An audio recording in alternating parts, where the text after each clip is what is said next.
is not a gimmick. Vision boards are very real. You have to understand all successful people have them. You're not going to get everywhere you want in life without having them in front of you. This is not a theory that Oprah Winfrey came up with. God set it in place where you could have the life of your dreams. There is a way that you can have the life of your dreams.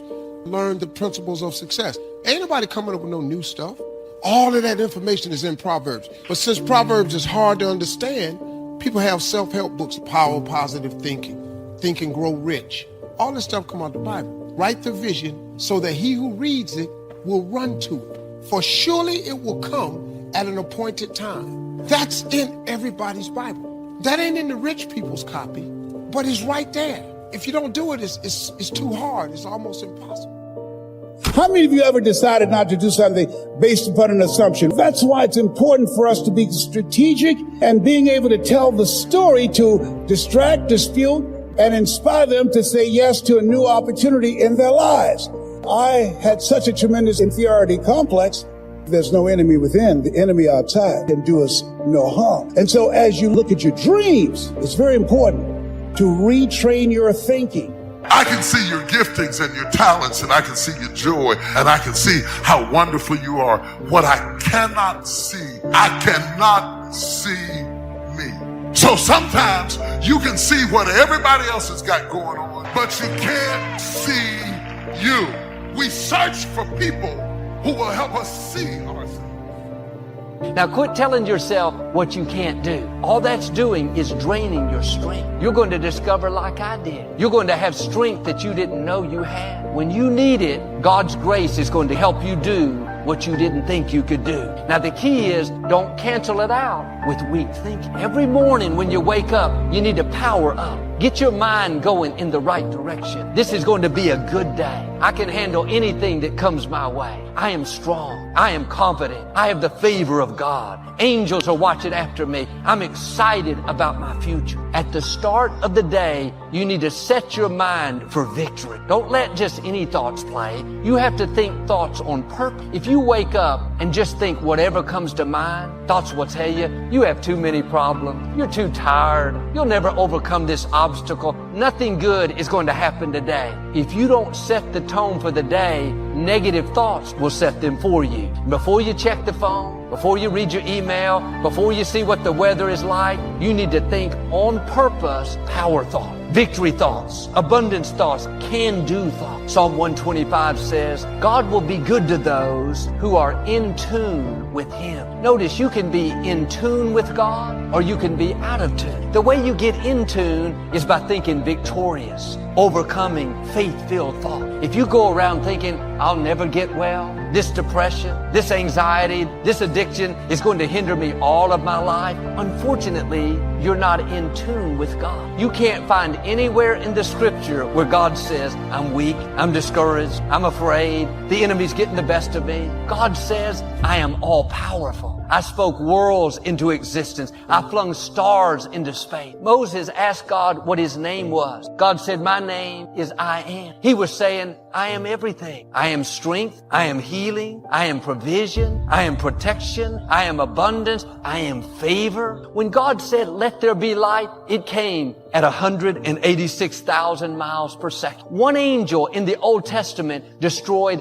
185,000 of the enemies of Israel. If you're going to get in tune with God, you can't think little, weak, defeated, get by, hope this works out thought. You have to think bold thoughts, favor thoughts, abundance thoughts, healing thoughts, victory thoughts. Yes, the opposition may be much bigger, much stronger. Just agree with what God said. Lord, you said, when the enemy comes against me one way, you will defeat them and cause them to flee 7 different ways. When thoughts tell you you'll never get well, get in tune with God. Lord, thank you that you're restoring health back into me. Thank you that the number of my days you will fulfill. The thought comes, this shutdown over the virus has ruined your year financially. Just accept it and wait for next year. Lord, thank you that the economy is not my source, that you are my source. You said you would make rivers in the desert, that you would supply all of my needs according to your riches. You have that thought, you'll never have a baby. You heard the experts, it's not possible. Father, you said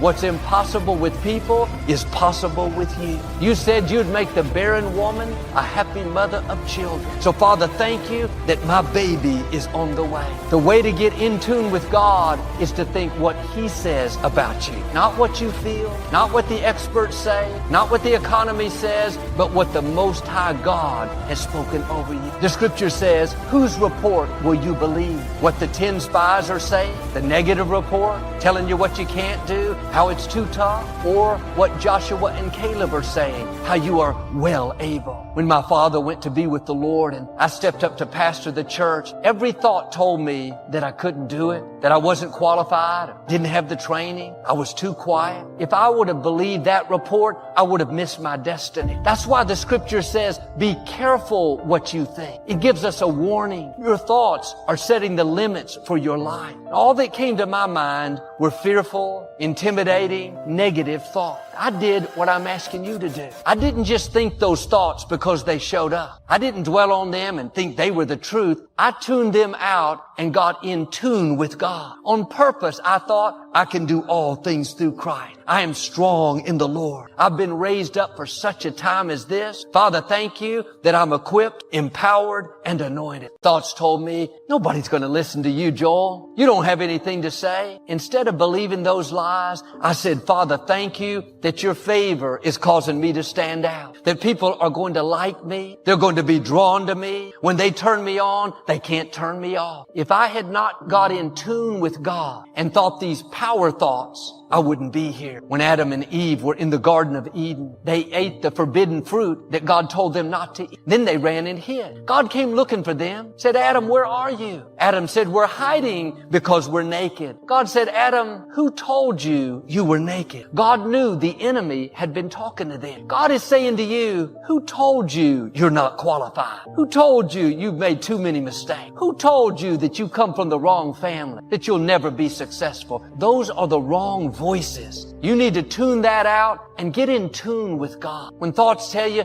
you're just average, there's nothing special about you, get rid of that defeated thought and think power thoughts. I am fearfully and wonderfully made. I am a masterpiece. I have royal blood flowing through my veins. I am crowned with favor.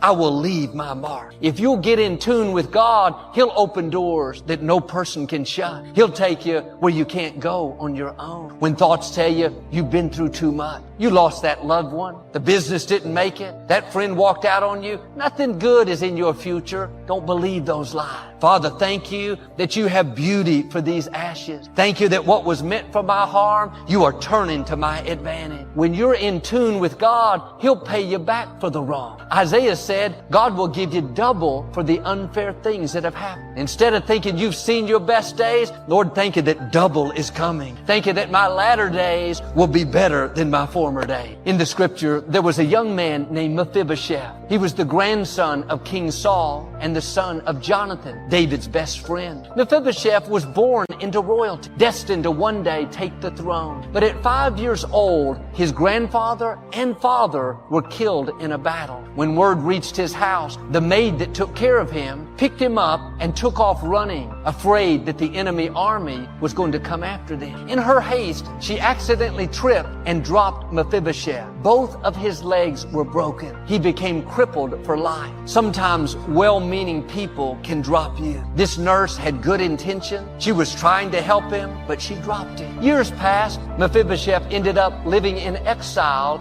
in a city called Lodabar. It was one of the poorest, most rundown cities of that day. The name Lodabar means without pasture. It had no greenery, no place to grow crops. It was like a wasteland. Here Mephibosheth was the grandson of the king. He had royalty in his blood, but he was living in the slums, barely surviving. One day King David was thinking about his friend Jonathan. He asked his men if there were any of his relatives still alive so he could be good to them. David's men went out and searched through the slums of Lodabar and finally found Mephibosheth. Now he was a grown man. They had to carry him back to the palace. I'm sure Mephibosheth was afraid, thinking David was going to pay him back for his grandfather, King Saul, trying to kill him. But it was just the opposite. David was incredibly kind to him. He said, from now on, you're going to live in the palace with me. Every night, you're going to have dinner at my table. I'm going to give you all the land that belonged to your grandfather, King Saul. Mephibosheth was overwhelmed. He couldn't believe what was happening. But